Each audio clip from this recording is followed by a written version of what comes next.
Good morning, everybody, and welcome to today's devotion for October 24th.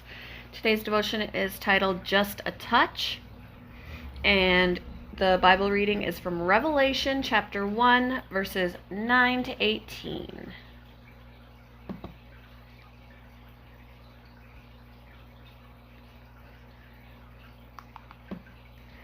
John, your brother and companion in the suffering and kingdom and patient endurance that are ours in Jesus, was on the island of Patmos because of the word of God and the testimony of Jesus.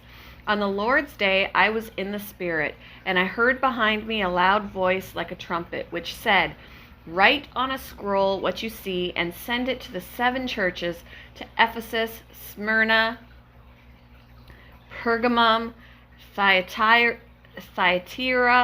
Sardis, Philadelphia, and Laodicea."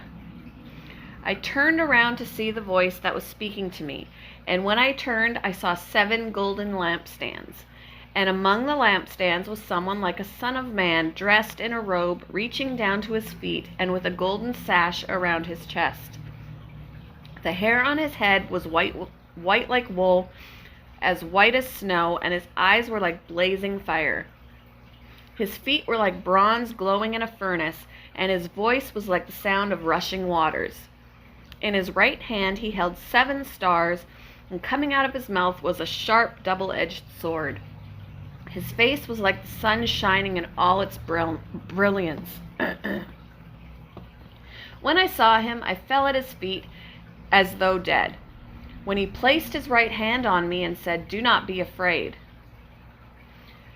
I am the first and the last. I am the living one.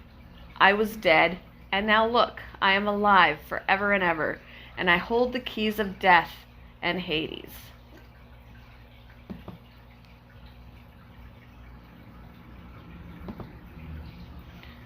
It was just a touch, but it made all the difference to Colin. As his small team was preparing to do charitable work in a region known for hostility to believers in Jesus, his stress level began to rise. When he shared his worries with a teammate, his friend stopped, placed his hand on his shoulder, and shared a few encouraging words with him. Colin now looks back on that brief touch as a turning point, a powerful reminder of the simple truth that God was with him. John, the close friend and disciple of Jesus, had been banished to the desolate island of Patmos for preaching the gospel when he heard a loud voice like a trumpet. That startling event was followed by a vision of the Lord himself, and John fell at his feet as though dead. But in that frightening moment, he received comfort and courage. John wrote, "He placed his right hand on me and said, 'Do not be afraid. I am the first and the last.'" God takes us out of our comfort zone to show us new things, to stretch us, to help us grow. But he also brings the courage and comfort to go through every situation. He won't leave us alone in our trials. He has everything under control. He has us in his hands.